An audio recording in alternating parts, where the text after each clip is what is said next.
What's up, dude? Over the years, I've bought, tasted, and then immediately thrown away countless bottles of barbecue sauce because they just kind of suck. Today, I'm gonna share a recipe with you that I first learned back in 2005 when my professional cooking journey in restaurants began. It's a Chipotle barbecue sauce recipe that just completely nails the balance between sweet, sour, spicy, and salty. I've also been perfecting and tweaking this recipe for 19 years straight, so it is definitely ready for the world.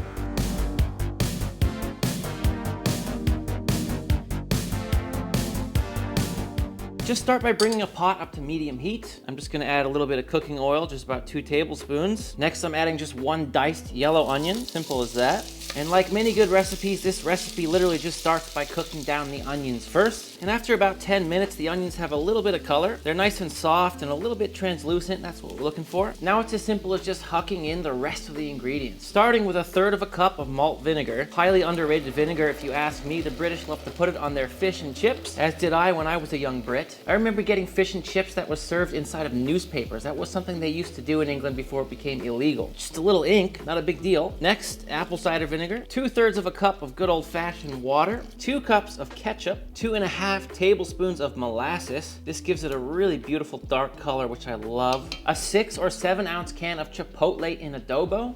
Oh.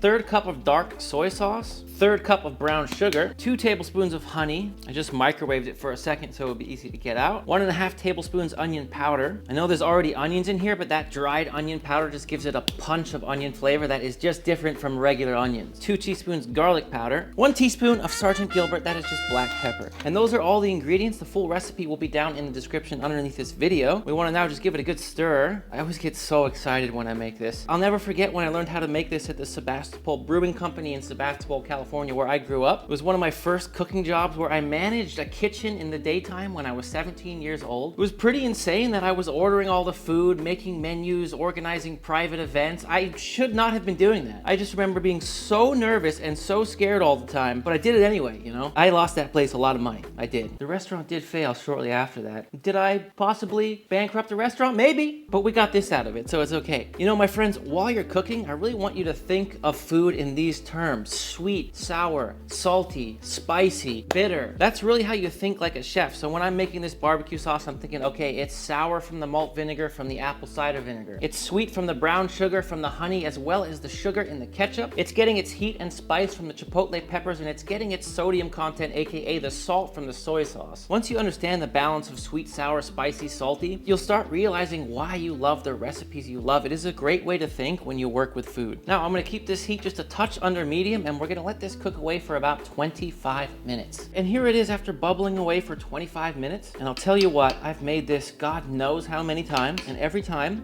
ooh, you taste it and you just, God, it's so good, man. I never get bored of making it. When I run out, I always make more. I just ran out, so I needed to make another batch. Figured, let's make a YouTube video about this. It's something that I deeply love. And as it cooks, just make sure you give it a stir every 3 or 4 minutes with a spatula like this so nothing gets stuck to the bottom. And while that cooks, I do believe now is an appropriate time for us to discuss down in the comment section how our mothers say the word Chipotle. Mine says Chipotle. After 25 minutes of cooking, I'm gonna kill the heat, and I know what you're thinking. Sonny, what are you gonna do with all the onions and the Chipotles that are in there? I will show you. You just wanna get a strainer over a bowl or some kind of vessel, dump that out. Be a good chef, scrape it out. A little awkward, but it works. If you have 2 people, you can always do that. All we need to do here is push this through. Push, push, push. Previously, I would blend this sauce with the onions and the Chipotles, and that works absolutely fine too, although it will give you a lighter color and a spicier sauce. I noticed that when I push it through a sieve like this, it retains that dark barbecue sauce look that I just prefer. Here's the other thing that I love about doing this. These onions and these Chipotles that are in here, that remain in the sieve, are absolutely gold. Do not throw these away. I've made hot dogs with these. I've made smash burgers with them. I've put them in meatloaf. I've had them in tacos. They are so freaking good. So please don't throw them away. I always find some creative, cool way to use them,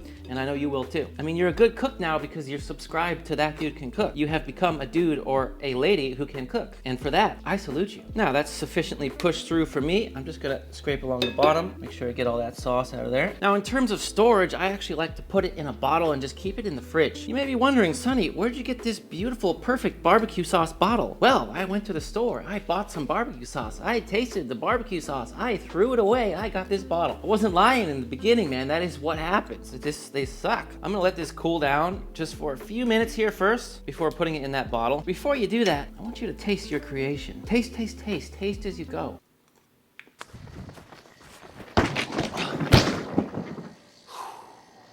There's a party. Everybody's invited, but nobody's hogging the spotlight, okay? There's a talking pillow being passed around right here. You want sweet? There it is. You want spicy? Right here. You want sour? Boom, in your face. Salt? Bringing everything together. It's incredible, you guys. Please make this one. Make it. I like to use a funnel. Drop in your sauce.